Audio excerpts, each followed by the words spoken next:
بسم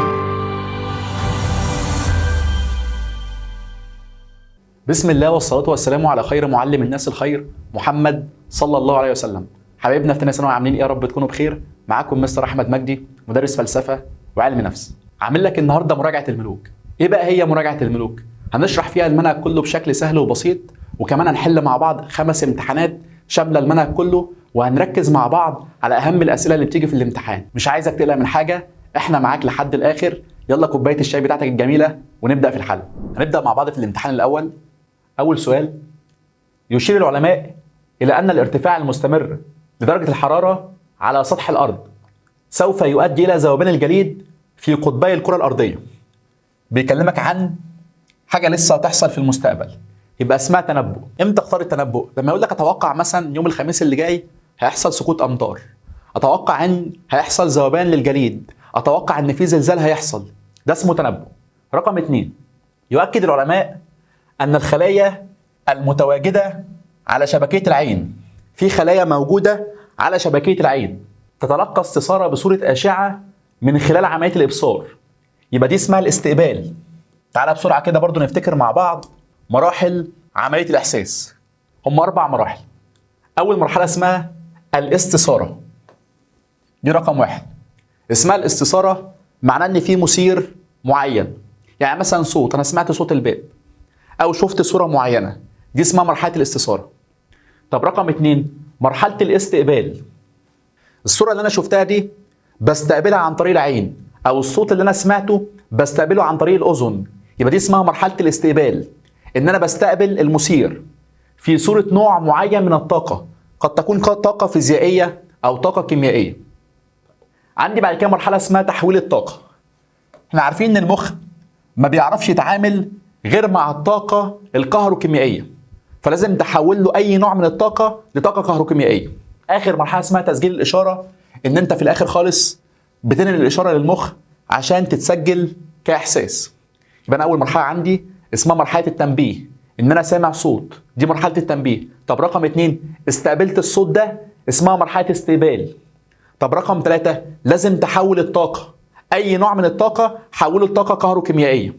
آخر حاجة الطاقة دي هتوصل للمخ وتتسجل كإحساس. سؤال رقم 3: القيام بعمل مسح شامل للمادة التعليمية حتى يتم وضع الأسئلة والتساؤلات للإجابة عنها. بحط أسئلة وبحاول أجاوب عنها، يبقى دي اسمها الفهم الجيد للموضوع، إن أنا بحاول أفهم الموضوع كويس. سؤال رقم 4: يعرف العلماء بأنه الغلو والإسراف أو الشطط بعيدا عن التوسط والاعتدال، ده اسمه تعصب. الفكرة دي أنا متمسك بيها، يبقى معنى كده ده اسمه تعصب، يبقى الإجابة هتبقى التعصب. طبعا ما تنفعش خالص الخبرة والتعلم، ولا تنفع العواطف. العواطف معناها المشاعر، إن أنا بحب حد أو بكرهه، أو الحالة الانفعالية برضو إن أنا متضايق أو زعلان، ما تمشيش خالص. يبقى كلمة البعد عن التوسط والاعتدال معناه إن أنا عندي فكرة مسيطرة عليا، يبقى معنى كده ده اسمه التعصب. 5: يعرف علماء النفس بأنه انتباه عشوائي يحدث بشكل عارض. كلمة عارض معناها بيحصل فجأة، طالما حاجة بتحصل فجأة يبقى اسمه انتباه لا إرادي. حاجة بتحصل فجأة اسمه انتباه لا إرادي. تعالى برضو نفتكر مع بعض أنواع الانتباه. هنشرح مع بعض أنواع الانتباه. أول نوع اسمه الانتباه الانتقائي، وكلمة انتقائي حاجة أنا بحبها، زي مثلا بتفرج على ماتش كوره وانا بحب الكوره جدا، ده اسمه انتباه انتقائي. تتفرج على مسلسل انت بتحبيه، ده اسمه انتباه انتقائي. طب انتباه ارادي. انتباه ارادي انتباه الى شيء ممل ولا يحبه الفرد، زي مثلا حصه الرياضه بالنسبه لك حصه رخمه شويه او ممله، ده اسمه انتباه ارادي. طب انتباه لا ارادي حاجه بتحصل فجاه. لو حاجه حصلت فجاه اسمه انتباه لا ارادي. صوت انفجار قوي جدا، يبقى معنى كده ده اسمه انتباه لا ارادي. السؤال رقم 6: توقف المصعد فجأة نظرا لانقطاع التيار الكهربائي أثناء تواجد إحدى الأمهات وابنها، فهلع الطفل كان خايف جدا، وكلما طلبت منه الأم استقلال أي مصعد يرفض بشدة، فأيقنت أنه بسبب الموقف الذي مر به عند انقطاع الكهرباء. ده موقف وهم في الأسانسير عطل بيهم، فالطفل كان خايف جدا جدا، وكل ما امه تطلب منه ان هم يطلعوا في الاسانسير بعد كده يقول لا مش طالع في الاسانسير ويقعد يعيط. يبقى معنى كده دي اسمها تفسير ردود افعال، تقديم تفسيرات لردود الافعال، انها رد فعل هنا في الموقف ده لا انا خايف من الاسانسير ليه؟ بسبب الموقف اللي حصل معايا قبل كده. يبقى دي اسمها تقديم تفسيرات لردود الافعال. اوردت بعض مراجع نظريه التعلم انها عمليه سلوكيه تشمل على تقويه السلوك المرغوب باتباع مثير بيئي مباشره بعد القيام بهذا السلوك للتاكيد على احتمال حدوثه مستقبلا. هنا بيتكلم عن تقويه السلوك المرغوب. ركز بقى في كلمه تقويه السلوك المرغوب. بقوي حاجه مرغوبه، حاجه كويسه، يبقى دي اسمها تعزيز، ان انا بشجعه. كلمه تعزيز معناها تشجيع. كلمه تعزيز معناها تشجيع. ابني لما بيعمل حاجه كويسه لازم اشجعه، اديله مكافاه، يبقى ده اسمه تعزيز. تعالى بقى نحل مع بعض المقالي. السؤال الاول بيقول ان التعلم ينطوي في الغالب على اعاده ترتيب، فينبغي على المعلم ان يساعد المتعلم على الانتقال من، ركز بقى في الكلمه اللي جايه دي، الانطباع الغامض، حاجه هو مش فاهمها يعني غير واضح المراد تعلمه، الى معنى جديد، حاجه جديده، ياخذ بعين الاعتبار جميع الجوانب اللازمه بتكوين صوره ذات مغزى. الصوره بقى لها معنى محدد عن الماده المراد تعلمها. استنتج مما سبق احدى نظريات التعلم. هو بيتكلم هنا عن ان التعلم في الاول ما كانش واضح بالنسبه لي، كان غامض بالنسبه لي، بعد كده بقى اكثر وضوحا. الموقف الصعب الغامض بقى واضح. دي نظريه اسمها الفهم والاستبصار. نظريه اسمها الفهم والاستبصار. عشان في الاول الموقف كان مش واضح بالنسبه لي، اصبح بعد كده انا فهمت الموقف فبقى واضح. يبقى دي اسمها نظريه الفهم والاستبصار. دايما اكلمك ان انا بدرك الموقف بشكل كلي، او ان الموقف كان غامض بعد كده اصبح واضح. عندما يذهب شخص ما الى مكان اثري كان قد زاره في طفولته، فانه يسترجع جميع الذكريات التي حدثت معه في ذلك المكان كالشريط السينمائي. استخدام الذاكره طويله المدى. عايزين مثال على الذاكره طويله المدى. احنا ممكن نكتب اي مثال بقى من الذكريات السابقه. تذكر الطالب مثلا اصدقائه في المرحله الابتدائيه، تذكر الطالب اول رحله مدرسيه. طبعا دي اسمها الذاكره طويله المدى. كده خلصنا علم النفس. بيجي لك 7 اسئله اختر و2 مقالي. هنحل مع بعض علم اجتماع. يؤكد العلماء انه من اسباب نجاح العمل الحر قدره صاحبه على وضع خطه للسيطره على عامل الزمن. ركز بقى في كلمه السيطره على عامل الزمن، الذي يجديه في تنفيذ انشطته لتحقيق اكبر قدر من الفائده باقل قدر من الجهد، مما يمكنه من انجاز عده مهام تبعا لتلك الخطه. هنا بيتكلم عن ان انا بعمل خطه وبهتم بالوقت وبالزمان، يبقى ده اسمه اداره الوقت. امتى اختار امتلاك مهارات؟ لما يقول لك مثلا ان هو عنده معلومات كتير، عنده معلومات، عنده قدرات، عنده امكانيات، يبقى دي اسمها امتلاك مهارات. طيب امتى اختار تواصل فعال؟ ان هو بيتواصل مع الزبائن بتوعه، التواصل مع العملاء، مع الزبائن بتوعه، يبقى دي اسمها تواصل فعال، ان انا بتكلم مع الزبائن والعملاء بتوعي. امتى اختار مرونه وتكيف؟ كلمه مرونه معناها ان هو بيتماشى مع المتغيرات الجديده. اي حاجه بتحصل جديد هو بيعرف ان هو يتعامل معاها. يتميز المجتمع البدوي بانه مجتمع مترابط تربطه العادات والتقاليد. ركز بقى في كلمه العادات والتقاليد والقيم. في عادات وفي تقاليد وفي قيم. دي حاجه ماديه ولا حاجه معنويه بالنسبه لي؟ حاجه معنويه، يبقى اختار ثقافه معنويه. ذهبت مع اسرتك لمدينه الملاهي ولكن سقط اخوك الصغير وتعرض لجرح كبير، وتصادف وجود احد الاطباء بمدينه الملاهي. كان في دكتور معدي بالصدفه يتنزه مع اسرته، فوقف على الفور وطهر الجرح لاخيك. دي اشكال التطوع، في شكل مقصود وفي شكل غير مقصود. طبعا ده موقف حصل بالصدفه فاسمها غير مقصوده، تطوع غير مقصود. السؤال رقم 4. تقوم الاسره في بدايه كل عام بتجهيز الادوات المدرسيه اللازمه لابنائها، ولكن هناك بعض الابناء بمجرد ان يروا اصدقائهم بيشوف صاحبه في المدرسه لديهم ادوات باشكال جديده، يطلبوا مزيد من الادوات التي يقتنيها زملائهم، بيقلدوا زملائهم. يبقى دي اسمها التقليد في الاستهلاك. التقليد في الاستهلاك. امتى اختار ارتباط الاستهلاك بالمكان؟ لما اقول لك ان انا بجيب حاجه من اجل التفاخر، من اجل التباهي، ان انا جبت مثلا عربيه جديده عشان اتباهى بيها قدام صحابي، جبت موبايل ايفون عشان اتباهى بيه قدام صحابي، يبقى اسمها ارتباط الاستهلاك بالمكانه. احدى الطرق التي اتخذتها بعض المجتمعات لمواجهه التطرف هي ان تجعل مصدر التساؤل والاجابه، ركز بقى في كلمه محصور، في مؤسسات محدده. محصور في مؤسسات محدده، وعدم السماح لاي جهه بنشر اي معلومه مغلوطه او نشر افكار هدامه داخل المجتمع او اثاره الفتن ومعاقبه من يتجاوز تلك التشريعات التي تحمي المجتمع من براثن العنف والتعصب. بيتكلم هنا ان لازم يكون في مؤسسه محدده هي اللي ترد على كل التساؤلات. طبعا هو قصده هنا الازهر الشريف، يبقى اسمها توحيد مصدر الفتوى. تدخل الجهات المختصه لمنع المصانع من القاء مخلفاتها في مياه نهر النيل لمنع التلوث. دايما الجهات المختصه اللي هي الحكومه تتدخل عشان تمنع الناس ترمي زباله في نهر النيل، يبقى اسمها التشريعات. طبعا ما تمشيش خالص عادات وتقاليد، بيكلمك عن جهات مختصه، يبقى اسمها تشريعات يعني قانون. يتلقى الطفل من خلال هذه العمليه انماط التفكير والسلوك بواسطه اعضاء الجماعه الذين تقع عليهم مسؤوليه صياغه وتعديل سلوكه. بيتكلم هنا عن الطفل ان هو بيتربى في بيئه زي الاسره مثلا بتعلمه كل حاجه، يبقى التنشئه الاجتماعيه. التنشئه الاجتماعيه ان الطفل وهو صغير بيتربى وسط الاسره، الاب والام بيعلموه كل حاجه في حياته، يبقى اسمها التنشئه الاجتماعيه. امتى اختار ضبط اجتماعي؟ كلمه ضبط معناها السيطره. كلمه ضبط اجتماعي معناها السيطره. زي مثلا الحكومه بتسيطر على سلوك الناس في المجتمع، يبقى ده اسمه ضبط اجتماعي. امتى اختار العولمه؟ يقول لك التقارب بين الثقافات، التقارب بين الشعوب، يبقى اسمها العولمه.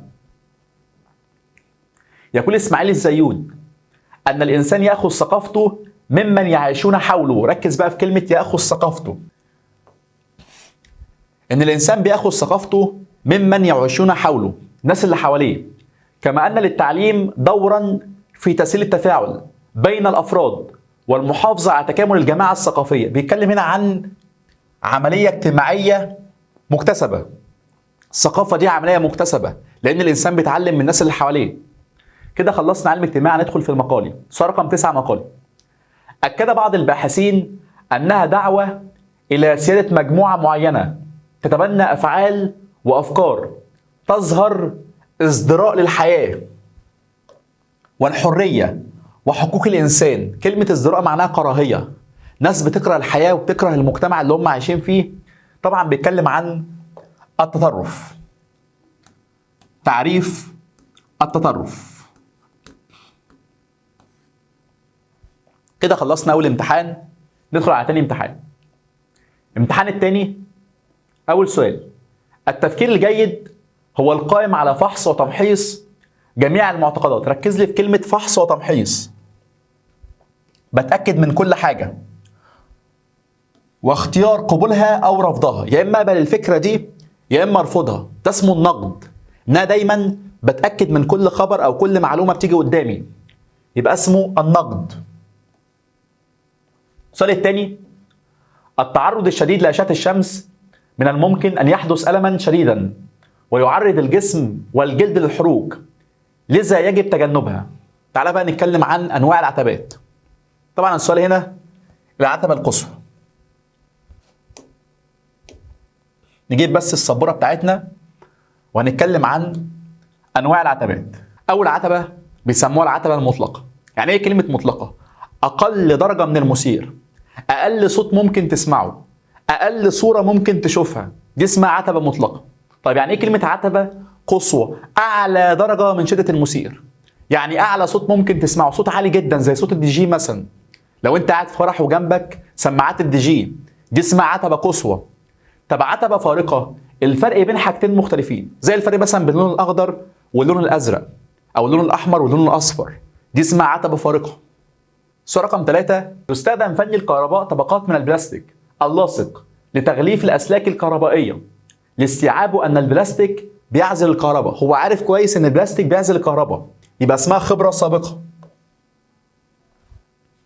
السؤال رقم 4: عند هجرة العرب للدول الأوروبية يلفتون الانتباه إليهم بنمط زيهم الخاص. ليهم طبعا لبس مختلف عن أي حد هناك، يبقى اسمها اختلاف المثير. امتى اختارها شدة المثير؟ لما اقول لك مثلا ان الصوت العالي بيلفت الانتباه اكتر من الصوت الضعيف، دي اسمها شدة المثير.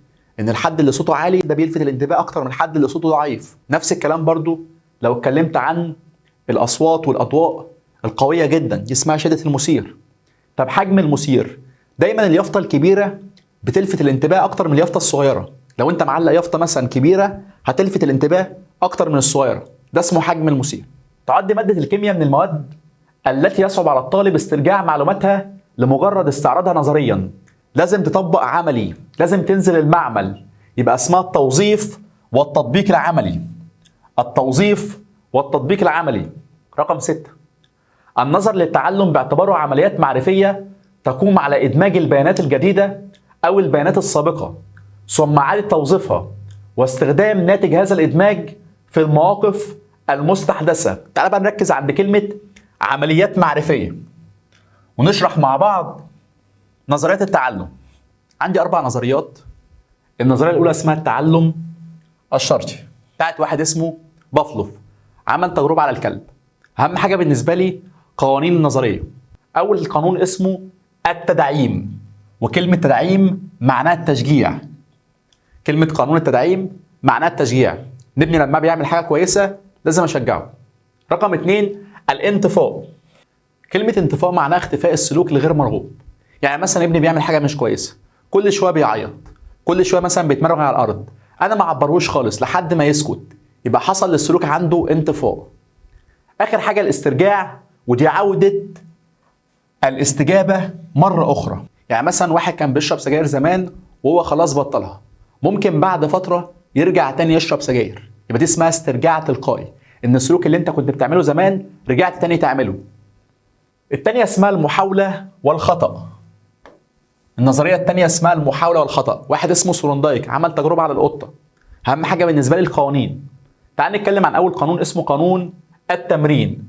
وكلمة تمرين يعني تدريب، حاجة بعملها على طول، بمارسها على طول، زي مثلا كل شوية أحل أسئلة، كل شوية أحل امتحانات، فدي اسمها التمرين.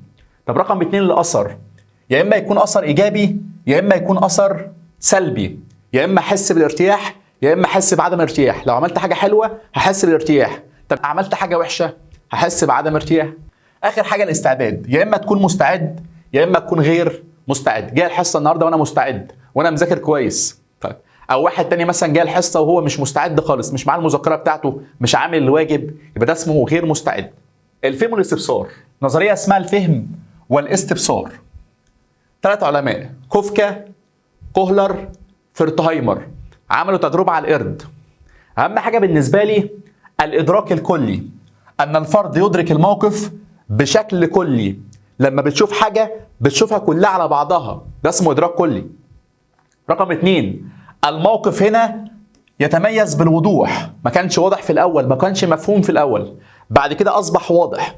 والنظرية دي اسمها الجيشتالت. اسمها الجيشتالت. يعني ايه كلمة جيشتالت؟ يعني إدراك كلي، يعني لما تيجي تشوف حاجة بتشوفها بشكل كلي. تجهيز المعلومات آخر نظرية، ودي عملها واحد اسمه نورمان. نورمان في 3 قوانين: علاقة سببية، تعلم سببي، تغذية راجعة. يعني ايه كلمة علاقة سببية؟ ان في سبب وفي نتيجة، في سبب وفي نتيجة. يعني مثلا بذاكر ليه؟ عشان انجح، يبقى في سبب وفي نتيجة. تعلم السببي ان اتعلم دايما السلوك المرغوب فيه. لما تيجي تتعلم اتعلم السلوك المرغوب فيه. اتعلم مثلا رياضة، ده سلوك مرغوب فيه. ابعد عن اي حاجة وحشة بقى، ابعد عن السجاير، ابعد عن المخدرات، دي حاجات وحشة ابعد عنها، يبقى بتعلم الحاجة الكويسة وابعد عن الحاجة الوحشة. اخر حاجة التغذية الراجعة، ودي معناه ان انا قاعد بفتكر المعلومات، استرجاع المعلومات. تغذية راجعة. كده خلصنا نظريات، تعال نكمل باقي الامتحان. طبعا طالما قال لك عمليات معرفية يبقى نورمان. عمليات معرفية يعني بخزن معلومات. كلمة عمليات معرفية معناها كده، تخزين المعلومات اهي. كلمة عمليات معرفية معناها تخزين المعلومات، يبقى نورمان. يقول هلال عبد الحميد: يجب على الطالب أن يخطط مقدما لليوم وللأسبوع. لازم تخطط اليوم بتاعك كويس وتخطط للأسبوع. لكي يكون لدى الطالب فكرة واضحة. طالما قال لك فكرة واضحة يبقى اسمها انتباه. انتباه ان انت بتركز في اليوم، هتعمل ايه النهارده؟ هتذاكر ايه؟ يبقى دي اسمه انتباه. ان انا مركز كويس جدا وعارف يومي هيمشي ازاي. السؤال الثاني مقالي: يستيقظ والدي من النوم على صوت تنبيه محدد كل يوم الصبح، بيقوم على صوت المنبه لمدة طويلة من الزمن. استنتج مما سبق أحد القوانين. نظرية التعلم الشرطي ده قانون اسمه التدعيم. حاجة بتعملها كل يوم، حاجة بتعملها باستمرار، يبقى اسمها تدعيم. متعود كل يوم أصحى على صوت المنبه، ده كده اسمه تدعيم. السؤال رقم 9: يحدث التنبيه في المراكز الحسية بالدماغ مما يؤدي للشعور بالإحساس، وتوجد بالدماغ مراكز خاصة لترجمة هذه الأحاسيس المختلفة. يجسد ما سبق مرحلة تسجيل الإشارة. عايزين بقى مثال على تسجيل الإشارة. ممكن مثلا نقول عندما يقوم المخ بتسجيل صورة شخص معين، يبقى دي اسمها تسجيل الإشارة.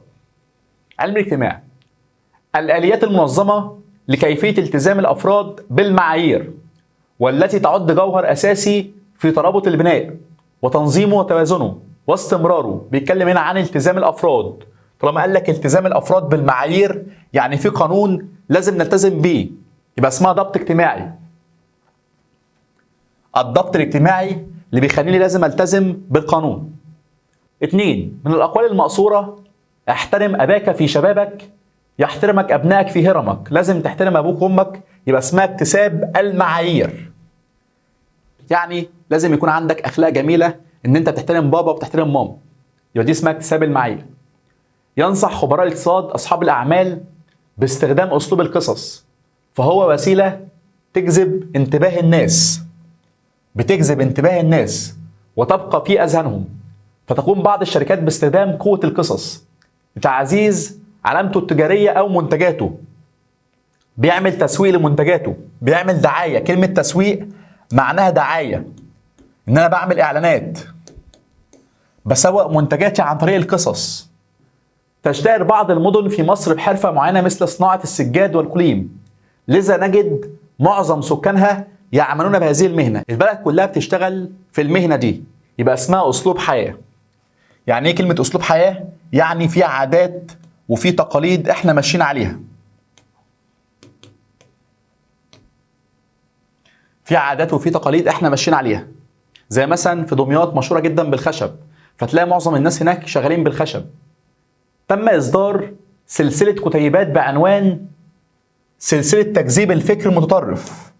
تكذيب الفكر المتطرف. ركز بقى في كلمة تكذيب دي. طالما قال لك تكذيب يعني اسمها تفنيد شبهات الغلو. كلمة تفنيد معناها تكذيب. كلمة تفنيد يعني تكذيب، ان انا بكذب اي حد عنده افكار خاطئة. سؤال رقم 6: يعرفها احد علماء الاجتماع بانها تبادل شامل بين مختلف اطراف الكون. بيحصل ما بيننا تبادل، تصبح الدول على اساسه محطة تقابلية، كلنا بنتقابل مع بعض، وهي نموذج يربط بين الناس. ركز بقى في كلمة يربط بين الناس والأماكن. يربط بين الناس والأماكن يبقى اسمها تحول عالم لقرية صغيرة. العالم كله بقى قرية صغيرة، بنتقابل مع بعض، بنتشات مع بعض عن طريق النت، يبقى ده اسمه تحول العالم لقرية صغيرة. السؤال رقم 7: أوضح بعض الباحثين أنها المبادرة الإيجابية التي يقوم بها الفرد لتحقيق الصحة النفسية ونوع من أنواع التعاون. ركز لي عند كلمة نوع من أنواع التعاون البناء. طالما في تعاون يعني بساعد الناس، يبقى اسمه عمل تطوعي. امتى اختار حر؟ لما اعمل مشروع لنفسي، اعمل محل مثلا ابيع فيه منتجات، ده اسمه عمل حر. مفيش حاجه اسمها خاص عشان ما حدش يختارها، ومفيش حاجه اسمها عام.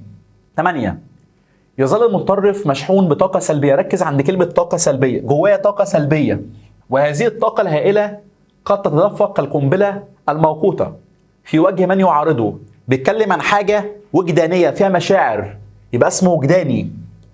السؤال الرابع: تعد الأسرة أول وأهم وسيط تربوي يقوم بغرس القيم الدينية والأخلاقية في الفرد ويعمل على تشكيل سلوكه. ده بالمثال على الأسرة. عايزين مثال على الأسرة. عندما يقوم الأب بتعليم أبنائه القيم الإيجابية. كده خلصنا الامتحان الثاني. ندخل في الامتحان الثالث. يقول الخطيب البغدادي: أجود أماكن الحفظ الغرف، وكل موضع بعيدا عن الملهيات، وليس بمحمود الحفظ بحضرة النبات والخضرة والأنهار وقوارع الطرق وضجيج الأصوات. يعني ابعد دايما عن أي مكان فيه دوشة. يبقى بيتكلم عن هدوء الجو المحيط. هدوء الجو المحيط، لازم الجو اللي حواليك يكون مكان كويس ومكان هادي.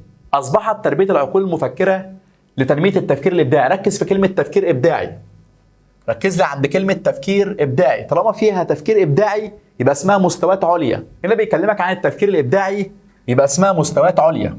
أكد علماء النفس أنها عملية عقلية تهدف إلى تحليل. كلمة تحليل معناها تفسير. كلمة تحليل معناها تفسير. طالما تفسير يبقى اسمها الإدراك. الإدراك. وكلمة إدراك ممكن تيجي بمعنى كلمة فهم. إن أنا أفهم معنى كلمة مثلا دي اسمه إدراك. السؤال رقم 4 يقول باولو كويلو: ليست الحرية غياب الالتزامات، أنها القدرة على اختيار ما هو أفضل لي وإلزام نفسي به. ملزم إن أنا أذاكر النهاردة الدرس ده إلزام بالنسبة لي. يبقى ده اسمه انتباه إرادي. انتباه إرادي ملزم إن أنا أعمله. إمتى أختار لا إرادي؟ كلمة لا إرادي معناها حاجة بتحصل فجأة. زي ما قلت لك حصل مثلا سمعت صوت انفجار قوي، ده اسمه انتباه لا إرادي. أكد علماء النفس أن هناك معلومات حسية يمكن ترجمتها. ركز بقى عند كلمة ترجمتها من صورة لأخرى لكي يكون الدماغ قادر على التعامل مع هذه المعلومات. بيتكلم عن تحويل الطاقة عشان بنترجمها من صورة إلى صورة أخرى. بترجم الطاقة دي مثلا من طاقة فيزيائية إلى طاقة كهروكيميائية عشان المخ يعرف يتعامل معاها. أشارت بعض المراجع أن التعلم لابد أن ينطوي على عامل آخر يزيد الرابطة في حالة النجاح ويقلل منها في حالة الفشل. في نجاح وفي فشل. يبقى بيتكلم عن الأثر. طالما في نجاح وفي فشل يبقى اسمه قانون الأثر. الشعور بالارتياح والشعور بعدم ارتياح. أثبتت بعض الدراسات النفسية أن انشغال بعض الطلاب بأمور اجتماعية واسترجاعهم لذكريات قديمة أليمة يسبب لهم المتاعب والشعور بالنقص والخوف. يبقى أنت لازم يكون عندك تركيز قوي جدا وأنت بتذاكر. يبقى انتباه فعال. مركز وأنت بتذاكر، ما تفكرش في أي حاجة عدت خلاص. اللي عدى عدى، احنا نركز في اللي جاي. يبقى انتباه فعال. سؤال المقالي: أثناء نوم أحد الأشخاص سمع طنين ناموسة. صوت الناموسة ده صوت صغير جدا، يبقى اسمها العتبة المطلقة. طالما هو صوت صغير يبقى اسمها عتبة مطلقة. لكي يقوم المدرب بالتعليم الحيوانات في السيرك حركة جديدة، فلا بد من توقف الحيوان للحركات القديمة حتى يستطيع أداء الحركة الجديدة. عشان يقدر يعمل الحركة الجديدة عايزين مثال على قانون الانطفاء. عايز مثال من عندك على قانون الانطفاء. ممكن مثلا نقول توقفك عن إرسال الرسائل النصية إلى صديق لك بسبب عدم رده عليك. إن أنت كل شوية تبعت له رسالة بس هو ما بيردش، خلاص هيحصل لك انطفاء. السؤال الثالث: الخدمة التي يقدمها الفرد للعميل بشكل مباشر بدون وسيط، غير مرتبط بمؤسسة أو جهة تجارية وهو المسؤول الوحيد عن هذه الخدمة. بتقدم خدمة بمقابل بفلوس، يبقى اسمه عمل حر. إن أنت بتقدم خدمة بفلوس. إمتى اختار تطوعي؟ لو خدمة بدون مقابل. بعمل عمل خير، بساعد الناس من غير فلوس، يبقى اسمه عمل تطوعي. مؤتمرات الشباب أصبحت متنفسا يعبر فيه الشباب عن أملهم. ركز بقى في كلمة يعبر فيه الشباب عن أملهم بكل حرية وشفافية. يطرح فيه ما يجول في أذهانهم من قضايا ومشكلات. يبقى بيتكلم هنا عن فتح قنوات الحوار، إن هم بيتكلموا بكل حرية. يبقى فتح قنوات الحوار مع الشباب. سؤال رقم 3: الثقافة ليست واحدة في جميع المجتمعات، فكل مجتمع له ثقافة فريدة تميزه عن غيره. فهناك بعض المجتمعات بتأكل الطعام عن طريق الشوك والمعالق، والأخرى نجدها تأكل بزوج من العيدان الرفيعة. زي الصين كده بيأكلوا بالخشب، بالعيدان الرفيعة والطويلة المصنوعة من الخشب والعاج. يبقى بيتكلم عن ان هي ثقافة متنوعة المضمون. احنا مثلا بناكل هنا في مصر بالشوك او بالمعالق، اما هناك في الصين بياكلوا بالايه؟ بالعيدان الرفيعة. يبقى دي اسمها متنوعة المضمون. ممكن نكتب جنبها كده تختلف من مجتمع لآخر. تختلف من مجتمع لآخر. عملت العولمة على إزالة التجزئة الرأسمالية وتوفير، ركز في كلمة توفير، الديمقراطية. بقى في ديمقراطية. كما أتاحت الفرص للعمل لمن لديه المهارة والقدرة على استغلال إمكاناته، بيعرف يستغل إمكاناته، يبقى اسمها الاستفادة من أفكار الإصلاح. بستفيد من الدول الأوروبية، إن أنا ممكن أستفيد من الأفكار الدول الأوروبية. السؤال اللي بعده: هيئة تعمل على تحقيق الضبط الاجتماعي وتغرس في نفوس الأبناء القيم. تغرس القيم المرغوبة. اللي بتغرس القيم المرغوبة هي التربية، زي مثلا الأسرة أو المدرسة، بتربي ولادها على القيم المرغوبة، القيم الكويسة زي الصدق، الأمانة، التسامح، الحاجات دي كلها. سافر والدك للعمل في إحدى الدول الأفريقية وعانى لفترة طويلة من تدني المعيشة لنقص الخدمات بهذه الدولة. ما فيهاش خدمات. تعال بقى نتكلم مع بعض عن أنواع المشكلات. مشكلة أساسية، تنظيمية، مرضية، مجتمعية. طيب بص كده معايا، أنواع المشكلات عندي 4 مشكلات. أول مشكلة اسمها مشكلة أساسية. معناها إيه؟ معناها نقص الخدمات في المجتمع كله. مفيش مية في المجتمع كله، مفيش أكل في المجتمع كله، يبقى اسمها مشكلة أساسية. تنظيمية، نقص الخدمات في منطقة معينة. ركز بقى كلمة منطقة معينة، زي مثلا يقول لك الريف والمدينة، يكلمك عن الريف والمدينة، يبقى دي اسمها مشكلة تنظيمية، لأن الريف ما فيهوش خدمات، المدينة فيها كل الخدمات، يبقى اسمها مشكلة تنظيمية، إن أنت مش منظم كويس. مرضية يعني ارتكاب الجرائم، زي مثلا السرقة، زي القتل، دي بسميها عندي مشكلة مرضية، لأن الشخص اللي بيقتل أو الشخص اللي بيسرق ده مريض نفسي بالنسبة لعلم النفس طبعا. مجتمعية، سوء العلاقات، زي مثلا مشكلة الطلاق، دي اسمها مشكلة مجتمعية، أو مشكلة البطالة، مشكلة برضو مجتمعية. تعال نرجع للصفحة بتاعنا. نقص الخدمات في الدولة، بيكلمك عن الدولة، يبقى اسمها مشكلة أساسية. استخدام العقوبة البدنية والنفسية عندما يخطئ الأبناء. لما ابني بيعمل حاجة غلط بستخدم معاه الضرب، أسلوب الضرب يبقى اسمه أسلوب الرفض. وخلي بالك إن الحماية الزايدة اللي هو الدلع هي التدليل المفرط، ما تنفعش ولا حماية زايدة ولا تدليل مفرط. كلمة الحزم معناها الشدة في التعامل، إن أنا أكون شديد معاه في التعامل، وده مش معناه إن أنا كل شوية أضربه، لا، معناه إن أنا مثلا دلوقتي ابني غلط فلازم يتعاقب، يبقى في عقاب، يبقى معنى كده اسمه الحزم، وده أسلوب إيجابي مش سلبي، ده أسلوب كويس. الحقيقة إننا حين نكون صغار نظن أن السعادة في الأخذ، فإن كبرنا وتعلمنا، كبرنا وتعلمنا في مؤسسات التربية المختلفة اكتشفنا أن السعادة في العطاء. بيتكلم هنا عن مؤسسات التربية المختلفة طبعا، زي مثلا الأسرة أو المدرسة، يبقى يعكس دور النظم الاجتماعية. اكتب لك جنبها كده الأسرة والمدرسة. الأسرة والمدرسة هي اللي بتعلم ولادها عمل الخير، اسمها مؤسسات التربية اللي هي النظم الاجتماعية. طب ليه مش معالجة مشكلات الشباب؟ فين المشكلة هنا؟ مفيش مشكلة بطالة، مفيش مشكلة إدمان، يبقى دي مش مشكلات الشباب. طب ليه مش تلبية احتياجات أساسية؟ لأن كلمة تلبية احتياجات أساسية معناها إن أنا بساعد الفقراء، إن أنا بروح أساعد الفقراء، بساعد الناس المحتاجة. هنا بيكلمك عن إن أنا بعلم أبنائي صغيرين إن هم يساعدوا الناس، يبقى دي اسمها النظم الاجتماعية. المرونة في اختيار الوقت ومقداره من أبرز عناصر العمل الحر. يمكن لصاحب العمل الحر العمل بالمقدار الذي يناسبه وفقا لما يحتاج، وهو بخلاف العمل في وظيفة بدوام كامل وفقا وسيرة معينة.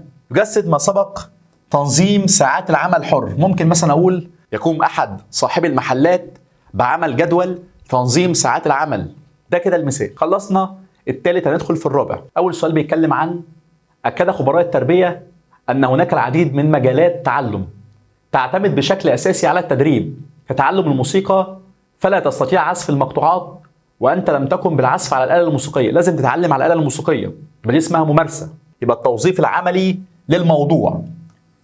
التوظيف العملي للموضوع معناها إن أنت بتطبق الكلام ده في الواقع، حاجة اللي أنت اتعلمتها طبقها في الواقع. يعرف خبراء النفس بأنه الميل للوعي بالأشياء. ركز بقى في كلمة نماذج عامة. تعالى برضو ناخد مع بعض قوانين الإدراك. عندي 4 قوانين للإدراك. أول قانون اسمه الشكل والأرضية، وكلمة شكل معناها الصورة. طب الأرضية هي الخلفية. الأرضية هي الخلفية اللي ورا الصورة. لما تيجي تصور مثلا على البحر فأنت وراك الخلفية بتاعتك البحر، يبقى ده اسمه الشكل والأرضية. رقم 2 الصيغة الكلية. وكلمة صيغة كلية لما تيجي تشوف أي حاجة بتشوفها بشكل كلي. لما أجي أشوف مثلا صورة إنسان بشوفها بشكل كلي، يبقى دي اسمها الصيغة الكلية، إن أنا بشوفها بشكل كلي. السياق. كلمة السياق دايما إن أنا بشوف الحاجة وفقا للسياق، والسياق هو المضمون. فلما أقول لك مثلا الطفلة تأكل الجبن، كلمة الجبن هنا معناها الجبنة، الأكل. عرفت إزاي؟ من السياق، من مضمون الجملة. يبقى كلمة الجبن فهمت إن هي الجبنة، الأكل. آخر حاجة الإغلاق. وكلمة إغلاق إن أنا بكمل الجزء الناقص، إن أنا بكمل الجزء الناقص. زي مثلا رسمت لك وردة، رغم إن الوردة دي ناقصة حاجات كتير بس أنت أدركت إن هي وردة، يبقى أنت كملت الجزء الناقص، يبقى اسمه إغلاق. تعال نكمل مع بعض. يقول لك هنا أشياء كنماذج عامة. كلمة نماذج عامة معناها الصيغة الكلية. استطاع كليتمان ويكسلر عمل تجربة على الكلاب من خلال حقنهم بمورفين، حقنهم بمورفين. ظهرت أعراض تمثلت في اللهس والتقيؤ. الكلب مثلا بيرجع. وبعد تكرار التجربة عن طريق شد الكلاب إلى خشبة نيران مع حقن المورفين، بيديله حقنة اسمها حقنة المورفين. ده بقى اللي تحته خط، ده اللي أنا عايزه. الحقنة هنا اسمها إيه؟ مثير شرطي، اتكررت كذا مرة. المثير الشرطي والمثير المتكرر أكتر من مرة. اللي بيتكرر كذا مرة اسمه مثير شرطي. أوضحت بعض التجارب المتعلقة بالممارسات التعليمية أنه يجب على الطالب في البداية أن يقوم بالمسح السريع للمادة كالعناوين والمقدمة ووحدات المادة. يعرف كل حاجة عن المادة، دي اسمها قراءة جيدة. قراءة جيدة إن أنا بعرف كل حاجة عن المادة بشكل سريع. يقول لك حصل زلزال في مصر قوته 6 ريختر. قوة الزلزال 6 ريختر، شعر بها جميع السكان. يبقى بيتكلم عن زلزال قوي جدا، يبقى اسمها عتبة قصوى. عتبة قصوى. يهتم الشاعر بمصطلحات الشعر والوزن والقافية. طبعا بيحب الشعر جدا، عنده ميول. الميول. وخلي بالك كلمة التهيؤ هي التأهب. كلمة تهيؤ يعني أنا مستعد أعمل حاجة معينة، هي التأهب، ما ينفعش أختارهم. عملية توضح طبيعة المشكلة وبتحللها بطريقة مبسطة. بحلل المشكلة بطريقة سهلة وبسيطة حتى الوصول للعوامل التي أدت إلى المشكلة. يبقى دي اسمها تفسير، إن أنا بعرف إيه سبب المشكلة. كلمة تفسير معناها إن أنا أعرف سبب المشكلة. يقول أحد العلماء: تفترض النظرية أن هناك مجموعة من العمليات المعرفية. ركز بقى عند كلمة عمليات معرفية. طالما قال لك عمليات معرفية يبقى اسمها تجهيز المعلومات. نظرية تجهيز المعلومات بتاعت نورمان. عندما سمعت صوت سيارة الإسعاف من خلفك أخذت اتجاه آخر حتى تعبر السيارة. عايز بقى هنا صوت عربية الإسعاف. صوت العربية دي اسمها مرحلة التنبيه أو الاستثارة. إن أنا سامع صوت معين، دي اسمها مرحلة التنبيه أو الاستثارة. قررت ربة منزل أن تقيم في إحدى المدن السياحية كي تستغل معلوماتها. عندها معلومات كتير عن المدينة، عارفة الأماكن اللي في المدينة. قامت بعمل كتيب إرشادات لمعالم مدينتها لتسهل على السائحين عناء البحث. يبقى بيتكلم إن هي عندها معلومات، يبقى دي اسمها مهارات فنية. مهارات فنية. ما ينفعش تواصل فعال. ما عملش جروب مثلا وبتتكلم مع السياح، لا، عملت كتاب وحطت فيه كل المعلومات اللي هي تعرفها عن المدينة، يبقى اسمها مهارات فنية. جعفر إدريس: العولمة في أساسها تجعل المحلي عالمي. ركز في كلمة تجعل المحلي عالمي. المحلي الحاجة الصغيرة، حاجة الصغيرة يعني أنت مثلا لو عايش في مدينة والمدينة دي صغيرة جدا ممكن تعرف كل حاجة بتحصل حواليك حول العالم، يبقى تحول العالم لقرية صغيرة. التطرف هو الأكثر الأسلحة الفتاكة، بتدمر المجتمع. إزاي؟ قال لي بيدس معلومات وأفكار خاطئة. بيدس معلومات وأفكار خاطئة، يبقى أنا عندي معلومات غلط. تعالى كده نتكلم مع بعض عن مستويات التطرف. عندي مستويات التطرف 3 مستويات. أول مستوى اسمه مستوى معرفي، وكلمة معرفي يبقى عقلي، يعني أي حاجة بتحصل في عقل الإنسان زي الأفكار اللي عنده، المعلومات اللي عنده، ده اسمه مستوى معرفي. طب رقم 2 وجداني. كلمة وجداني بص معناها قلبه، مشاعره. المشاعر دايما بيكلمك عن ان الشخص ده بيكره كل اللي حواليه، اي حد مختلف معاه بيكرهه، ده اسمه مستوى وجداني. طب السلوكي ان هو بيعمل سلوك معين، بيضرب، بيقتل، بيكسر، بيدمر، يبقى اسمه سلوكي. طبعا انا بيتكلم عن ان عنده معلومات خاطئة، يبقى ده معرفي. يقول احد المؤرخين بانها تلك المرتكزات من الثقافة التي يجتمع فيها جماعة معينة. بيتكلم عن جماعة معينة، يبقى اسمها خصوصيات. جماعة معينة. امتى اختار متغيرات بديلة؟ لما يقول لك اختراعات، حاجة بتحصل جديدة في المجتمع، اختراع جديد في المجتمع، يبقى اسمها متغيرات بديلة. أثناء عودتك من المدرسة فوجئت بأحد المسنين تعثر بالرصيف، وقع على الأرض، فصارعت بمساعدته، يبقى أنت بتساعده. ده طبعا سلوك غير مقصود. طالما موقف حصل بالصدفة يبقى اسمه سلوك غير مقصود. أهل النوبة لهم قيم اجتماعية وعادات وتقاليد. طالما قال لك عادات وتقاليد يبقى دي اسمها معنوية مش مادية. المادية يعني آثار، مثلا شايف الأهرامات، شايف المتحف المصري، يبقى دي اسمها ثقافة مادية، حاجة شايفها قدامي. أشارت الدراسات أنها هيئة تكسب الفرد سلوكيات صحيحة التي تتفق مع ما جاءت به الرسالات السماوية. بيتكلم عن الرسالات السماوية يعني الأديان، يبقى بيتكلم عن دور العبادة. يساعد الإعلام عبر وسائله المختلفة انتشار المعلومات والمعتقدات وتتضح قوتها من ردود الفعل اتجاه قضايا الساعة. بيتكلم عن المشاكل اللي بتحصل في البلد، يعني الرأي العام، الناس رأيها ايه في المشكلة دي، يبقى اسمها الرأي العام. آخر حاجة، تقصي بعض الطلاب عن مشكلة التطرف وقاموا بإرسالها إلى المجلة الدولية ليتم عرض النظريات التطبيقية. ركزي في كلمة نظريات تطبيقية. بيعرض نظريات تطبيقية حول هذه المشكلة لتمثل إضافة إلى مجلات المعرفة وتطرح الاطلاع عليها دون شرط، يبقى اسمها نشر دراسات وأبحاث حول موضوع التطرف. إن أنا بنشر معلومات عن التطرف، بفهم الناس يعني إيه كلمة تطرف. كده خلصنا الامتحان الرابع، وده آخر امتحان. علم النفس. أشار خبراء الدعاية أنه من شروط الإعلان الجيد الجذاب، ركز في كلمة تعدد المناظر. تعدد المناظر يعني في تغير في المثير، المثير كل شويه بيتغير. هنا بيتكلم عن تغير المثير. يعني ايه كلمه موضع المثير؟ كلمه موضع المثير معناها مكان المثير. هل مثلا اليافطه دي مكانها فوق عالي او مكانها مثلا في مستوى البصر؟ ده كده اسمه موضع المثير. طب يعني ايه كلمه شده المثير؟ شده المثير معناها ان الصوت ده عالي فهيشد انتباه الناس. يقول لك انتباه احدى الفتيات لملامح السارق الذي قام بسرقه حقيبتها، سرق الحقيبه بتاعتها اثناء سيرها في الطريق، وقامت بوصفه لضابط الشرطة قبل نسيان وجهه. وصفته بسرعة قبل ما تنسى، يبقى لسه في الذاكرة قصيرة المدى. والذاكرة قصيرة المدى حاجة بتتم في الوقت الحالي.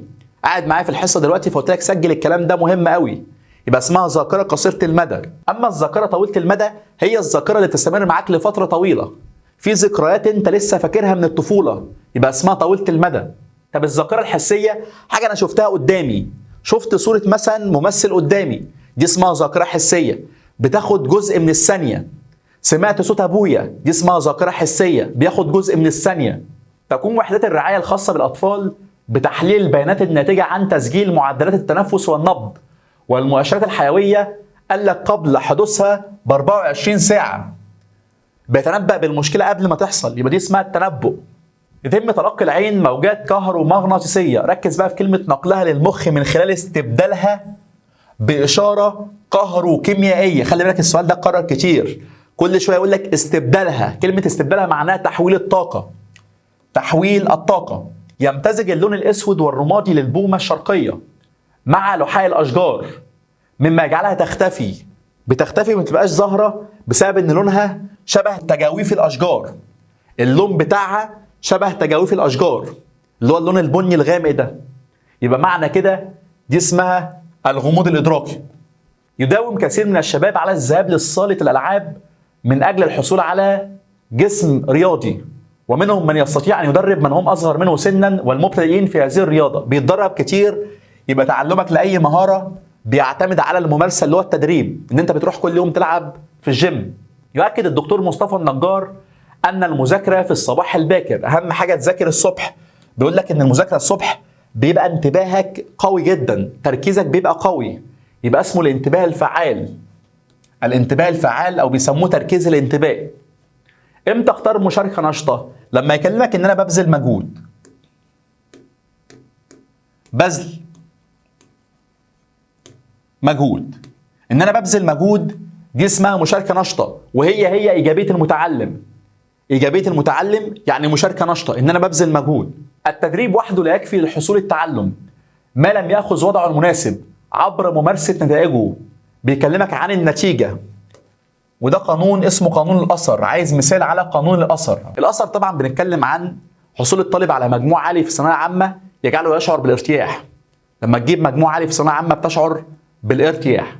عند تعرض المعلم لمشكلات كثيره في اسرته فان ذلك سوف يؤثر في تعامله مع طلابه. بيبقى متضايق شويه لان عنده مشكله في البيت. دي احد العوامل المؤثره في الادراك. دي مشكله اسمها الحاله الانفعاليه. دي مشكله اسمها الحاله الانفعاليه، يعني المدرس لما بيكون عنده مشكله في البيت بتاثر على التعامل مع الطلبه بتوعه. تعال نتكلم عن علم اجتماع. اتفق مجموعه من الفتيات على افتتاح محل تجميل خاص بالسيدات. هيفتحوا محل تجميل ميك اب، وطبعا هيستخدموا طرق طبيعيه. هيستخدموا في المحل ده طرق طبيعيه بدلا من استخدام المواد باهظه الثمن، واستبدلوها بمواد وزيوت طبيعيه بعد الاستعانه بخبراء في هذا المجال، ناس عندها مهارات فنيه عاليه. بيستخدموا طبعا مواد طبيعيه جدا ما فيهاش اي مشكله للبشره او للشعر، يبقى اسمها مهارات فنيه. تشجيع الملتحقين بالمدارس والجامعات على المشاركه في اعمال كشفيه من خلال الاتحاد العام للكشافه والمرشدات، حيث يقيهم من حاله السكون العقلي. بدل ما يقعد مثلا وعنده وقت فراغ كبير، لا، هو بيروح يفرغ طاقته. يبقى اسمها تفريغ طاقات الشباب. تفريغ طاقات الشباب. السؤال رقم 3: ساعدت العولمه على زياده التدفق الاعلامي عبر الحدود الوطنيه للدول، مما انعكس بالرخاء والتماسك ومزيد من الارتباط والتداخل. بقى في تداخل في مختلف دول العالم، يعني تفاعل الشعوب مع بعضها. أول واحدة تفاعل الشعوب مع بعضها. أثبت التطور الرهيب لوسائل التواصل الاجتماعي أن الحياة الرقمية كأسلوب حياة لها تأثير على بعض الصناعات. في بعض الصناعات تطورت واختفت البعض الآخر. في صناعات ظهرت جديد وفي صناعات اختفت، يبقى اسمها متغيرات بديلة. حاجة بتتغير في المجتمع اسمها متغيرات بديلة. طب امتى اتكلم عن الخصوصيات؟ لو في ناس معينة، زي مثلا يقول لك لبس الدكاترة، لبس المحامين، يبقى اسمها خصوصيات.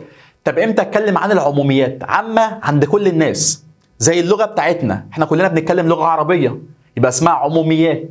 قال محمد المهدي: الشخص المتطرف لا يقبل المناقشة، بل أنه يلغي أي رأي آخر ولا يسمح لهذا الرأي أن يدخل مجال وعيه أو يفهمه. هو مش فاهم أي رأي غير رأيه هو وبس، يعني في فكرة واحدة في دماغه مسيطرة عليه، يبقى اسمه معرفي، مستوى معرفي. اتفق مجموعة من الأخصائيين إنشاء رابطة لمساعدة الطلاب على تخطي المشكلات، سواء كانت مشكلات دراسية أو أسرية أو غيرها، دون أن يتقاضوا أجر على ذلك. بيتكلم عن الأخصائيين النفسيين إن هم عايزين يساعدوا الطلبة، يبقى ده اسمه مقصود، فعل تطوعي مقصود.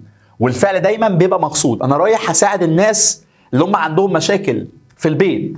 مجموعة قواعد وتعليمات رسمية. ركز في كلمة تعليمات رسمية.